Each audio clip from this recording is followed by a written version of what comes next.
आज का टॉपिक है कोऑर्डिनेट ज्योमेट्री डिस्टेंस फार्मूला। तो डिस्टेंस फार्मूला को समझने के लिए सबसे पहले हम ग्राफ ड्रॉ कर लेते हैं।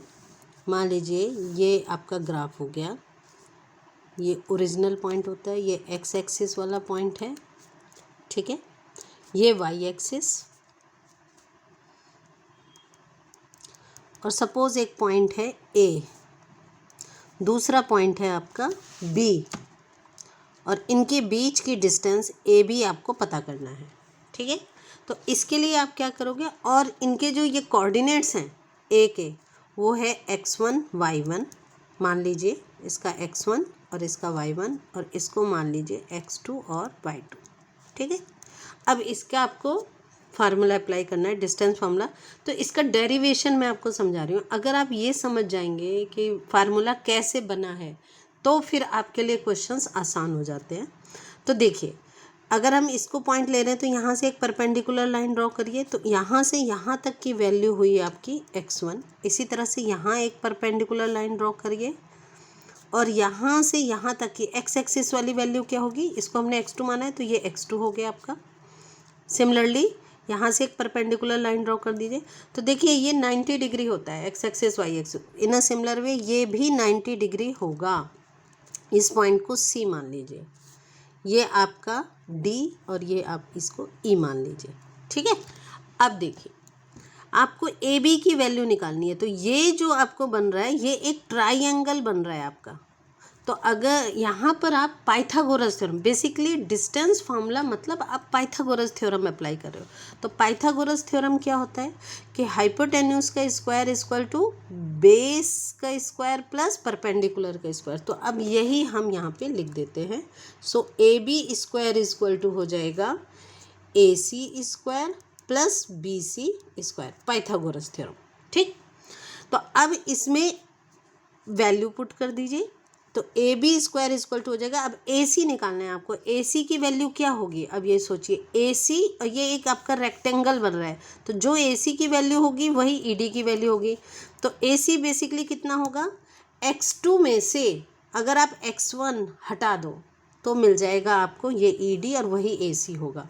तो इसका मतलब है यहाँ से यहाँ तक की वैल्यू क्या होगी, x2 माइनस x1, ये, ठीक है। इसी तरह से आप इस वाली वैल्यू को पता करो, BC की वैल्यू क्या होगी, BC होगा ये पूरा y2 है और ये आपका y1 है। तो अगर y2 में से y1, देखिए ये y1, ठीक है, y2 में से y1 सब्ट्रैक्ट कर देंगे तो आपको मिल जाएगा BC की वैल्यू। तो बेसिकली ये हो जाएगा y2 माइनस y1। अब वैल्यू पुट कर दीजिए। AC हो गया आपका x2 माइनस x1, तो AC स्क्वायर यानी होल स्क्वायर, प्लस y2 क्या हो जाएगा आपका, BC क्या हो जाएगा, y2 माइनस y1, तो आपने लिख दिया y2 माइनस y1 का होल स्क्वायर। ये हो गया आपका AB स्क्वायर। तो AB क्या आ जाएगा आपका, रूट x2 माइनस x1 का whole square plus y2 minus y1 का होल स्क्वायर। यही डिस्टेंस फार्मूला है। तो इस तरह से डिस्टेंस फार्मूला बेसिकली आपका पाइथागोरस थ्योरम ही है। अब इसमें एक चीज़ ध्यान रखना है, कुछ बुक्स में आपको ये लिखा हुआ मिलेगा यही फार्मूला कि A B equal to x1 minus x2 का whole square plus y1 minus y2 का होल स्क्वायर। तो आप ये सोचो कि ये दोनों फार्मूला में कन्फ्यूज़न कोई नहीं, कोई कन्फ्यूज़न की बात नहीं है। सपोज़ अगर आप वैल्यू पुट करते हैं, सपोज़ आपने x1 की वैल्यू ले ली है 2 और x2 की वैल्यू है आपकी 4, तो आप x2 माइनस x1 का होल स्क्वायर करोगे तो ये आ जाएगा 4 माइनस 2 का होल स्क्वायर, यानी 2 का होल स्क्वायर 4। और अगर आपने x1 माइनस x2 किया उसका होल स्क्वायर, तो 2 माइनस 4 का होल स्क्वायर। अब देखिए अंदर वैल्यू आई माइनस में, तो प्लस में आए चाहे माइनस में आए, चूँकि वो स्क्वायर होता है तो वो आपका बदल जाता है। -2 का स्क्वायर भी 4, यानी कि अगर आप ये फार्मूला अप्लाई करते तो भी और ये फार्मूला अप्लाई करते तो भी वैल्यू में कोई अंतर नहीं होता, इसलिए कोई कंफ्यूज होने वाली बात इसमें नहीं है। तो ये है आपका डिस्टेंस फार्मूला। अब इसे अप्लाई कैसे करते हैं, एप्लीकेशन इसका। तो सपोज़ यहाँ क्या है, आपको ज्योमेट्री की नॉलेज, इस चैप्टर को अच्छे से प्रिपेयर करने के लिए आपको ज्योमेट्री की नॉलेज होनी बहुत ज़रूरी है। जैसे ट्राइंगल की क्या प्रॉपर्टीज़ हैं, फॉर एग्ज़ाम्पल पहला जो क्वेश्चन है एग्जाम्पल में आपको दिया हुआ है कि do the points 3 to 3 points दिए हुए, तो हम एक ट्रायंगल बना लेते हैं। क्वेश्चन है do the points 3 to -2 -3 and 2 3। ये देखिए एनसीईआरटी में जो एग्जाम्पल फर्स्ट है कोऑर्डिनेट ज्योमेट्री का, ये वो क्वेश्चन है कि do the points 3 to -2 -3 and 2 3 form a triangle.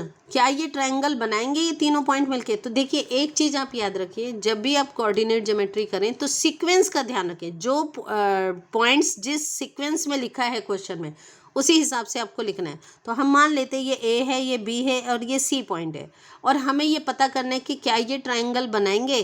तो वहाँ आपको ट्राइंगल की ये प्रॉपर्टी पता होनी चाहिए कि किन्हीं भी दो साइड्स का सम, एक ट्रायंगल तभी बनता है अगर किन्हीं भी दो साइड्स का सम तीसरे से बड़ा हो, यानी कि A B plus A C should be greater than B सी।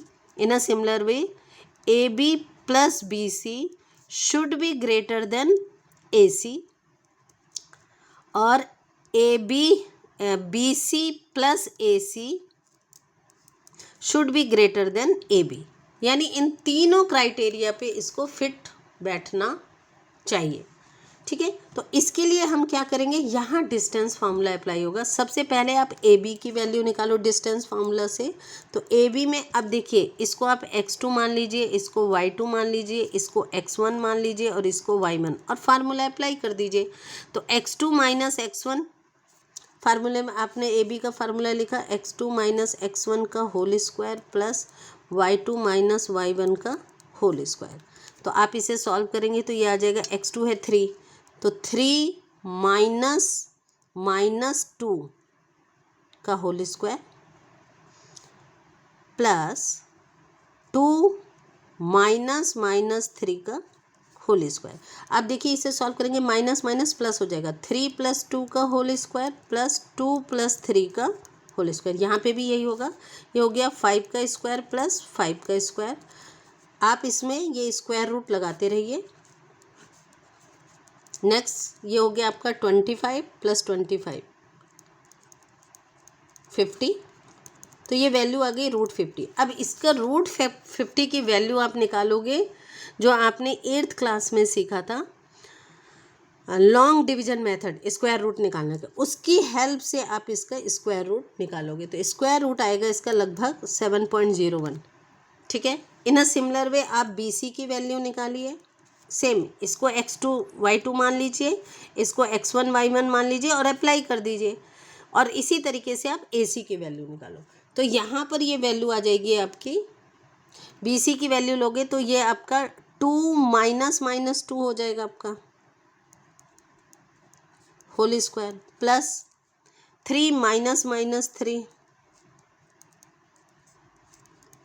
आप सॉल्व कर देंगे, ये 2 माइनस प्लस 2 + 2 4 का स्क्वायर प्लस यहाँ पे हो जाएगा 3 + 3 6 का स्क्वायर।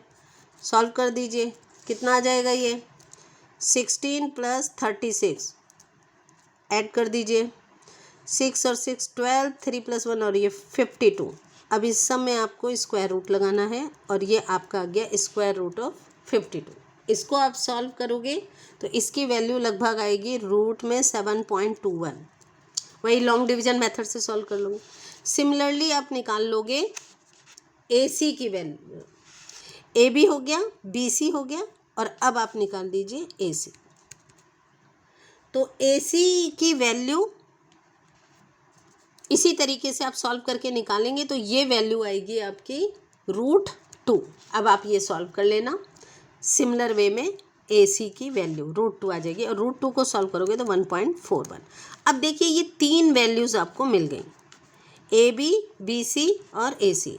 अब इसमें आप अप्लाई करिए ए बी और ए सी, इन दोनों को अगर आप ऐड करेंगे तो 7.07 और 1.41 को अगर आप ऐड करोगे 7.07 + 1.41 तो ये वैल्यू 8.48 आएगी। ठीक है, अब 8.48 वैल्यू BC से ज़्यादा है, क्योंकि BC की वैल्यू आई थी 7.21, तो ये ग्रेटर वाला क्राइटेरिया फॉलो कर रहा है। In a similar way AB plus BC, AB और BC इन दोनों की वैल्यूज़ देखिए, ये 7 + 7 14 हो जाएगा। ये ऑब्वियसली AC से बड़ा है 1.41 से। In a similar way third criteria BC plus AC, इन दोनों को ऐड करेंगे तो ये लगभग 8 पॉइंट समथिंग आएगा, और ये AB से बड़ा है 7 पॉइंट से। तो इस तरह से since any two sides of triangle is greater than the third side, therefore triangle can be possible.